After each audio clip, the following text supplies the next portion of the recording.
Good morning friends आज current affairs आपको स्वागत। आज हूँ 19 February 2021।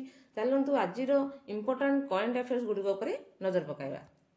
Question number 1 Iran Russia maritime security belt 2021 naval exercise has started in which place. Iran रूसिया तटीय सुरक्षा नौसेना अभ्यास 2021 केउठारे आरंभ होइछि। उत्तर होउछि इंडियन ओशन बा भारत महासागर। यही मिलित नौसेना अभ्यास चीन नौसेना सामिल होबार अछि। यही अभ्यास मुख्य उद्देश्य होउछि आंतर्जातीय समुद्र व्यापार वृद्धि करने, आतंकवाद मुकाबला करने एवं सूचनार आदान प्रदान करने। यह प्राय 17,000 वर्ग किलोमीटर परिमित एरिया को कवर कर। Question number 2 who has launched e bike Pimo. Pimo electric bike केउं संस्था बाहर करिसेंती। उत्तर होउछि पाइबीम इलेक्ट्रिक। यह हेउछि आईआईटी मद्रास रो स्टार्टअप शाखा। यही पाइमो बाइक रो बाजार मूल्य होउछि 30,000 टंका। यह चार्जेबल बैटरी द्वारा चालित एवं यही बाइक पई कोनोसी रजिस्ट्रेशन मध्ये दरकार नै। पाइबीम 2021-22 रे प्राय 10,000 पाइमो गाड़ी बिकिबार लक्ष्य रखिछि। Question number 3 Which instant messaging app has been launched by National Informatics Center? केउ मैसेजिंग ऐप एनआईसी बा नेशनल इनफॉर्मेटिक्स सेंटर बाहर करिछि। उत्तर होउछि संदेश। यह व्हाट्सएप परि काम करिवो। एही स्वदेशी ऐप रो मूल लक्ष्य होउछि डाटा सुरक्षा एवं गोपनीयता। एठा जानि रखिया जे national informatics centre electronics and information technology ministry रो एक अंश अटे। यह 1976 रे स्थापन करा जायतिला। एबे एहार डायरेक्टर जनरल अछंती Neeta Verma. Question number 4 doctor Tamilisai Soundararajan the governor of Telangana has been given additional charge as the lieutenant governor of which union territory? Doctor Tamilisai Soundararajan Telangana रो राज्यपाल को केउ केंद्र शासित अंचल उप राज्यपाल भावे अतिरिक्त दायित्व दिया जायछि। उत्तर होउछि पुडुचेरी। पुडुचेरी रो उपराज्यपाल किरण बेदी को तांको पदरु हटा दिया जायछि। किरण बेदी हेउछन्ती देशर प्रथम महिला आईपीएस ऑफिसर।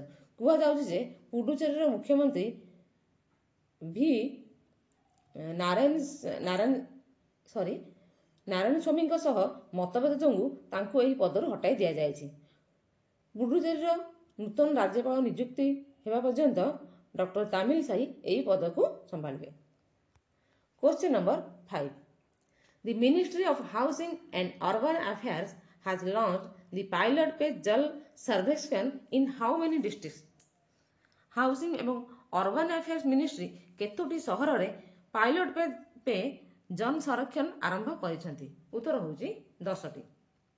एहार मुख्य उद्देश्य होउछि समान पानी वितरण, पानीर मात्रा और गुणर मान निर्णय करने, व्यवहृत पानीर पुनर्व्यवहार इत्यादि। यही 10टी सहर होउछि आग्रा, बदलापुर, भुवनेश्वर, चूरू, कोची, मदुराई, पटियाला, रोहतक, सूरत एवं तुमकुर। यह जल जीवन मिशन अंतर्गत। यह द्वारा देशर 4,378 सहर को पाइप पानी सुबंटन संभव हेबो। Question number 6 who has been conferred with the Skoch chief minister of the year award. काहाकू Skoch chief minister of the year award सम्मानित करा जायछि। उत्तर होउछि आंध्र प्रदेश सीएम वाईएस जगनमोहन रेड्डी। यह स्कॉच ग्रुप द्वारा दिया जाता है। स्कॉच ग्रुप सभापति समीर कोचर यह प्रदान करिसेंती। निज प्रशासन को अधिक कुशली एवं पारदर्शी बनाइबा पई नेइतिबा क्रांतिकारी पदक्षेप पई तांको एही पुरस्कार मिलिছে। Question number 7 which state government has launched Maa canteen for providing subsidised cooked meals for the poor and destitute at a nominal cost of ₹5। केउ राज्य सरकार माँ नामक कैंटीन व्यवस्था आरंभ करछन्ती गरीब श्रेणीर लोक मानकु 5 टंकार खाद्य जोगाई देबा पई। उत्तर होउछि वेस्ट बेंगल। ଏହା ସେଲ୍ଫ ହେଲ୍ପ ଗ୍ରୁପ ଦ୍ୱାରା ପରିଚାଳିତ ହେବ। ଏଥିପାଇଁ ସରକାର 100 କୋଟି ଟଙ୍କା ମଞ୍ଜୁର କରିଛନ୍ତି। Question number 8. Who is the author of the novel Ashoka a Sutra?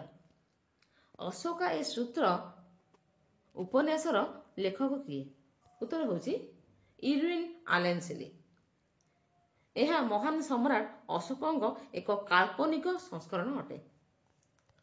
Question number 9. Which jail has started preparation to hang a woman for the first time in independent India? ସ୍ୱାଧୀନ ଭାରତରେ କେଉଁ କାରାଗାରରେ ପ୍ରଥମ ମହିଳା ବନ୍ଦୀକୁ ଫାଶୀ ଦିଆଯିବା ପାଇଁ ବ୍ୟବସ୍ଥା କରାଯାଉଛି? ଉତ୍ତର ହେଉଛି ମଥୁରା ଡିଷ୍ଟ୍ରିକ୍ଟ ଜେଲ୍।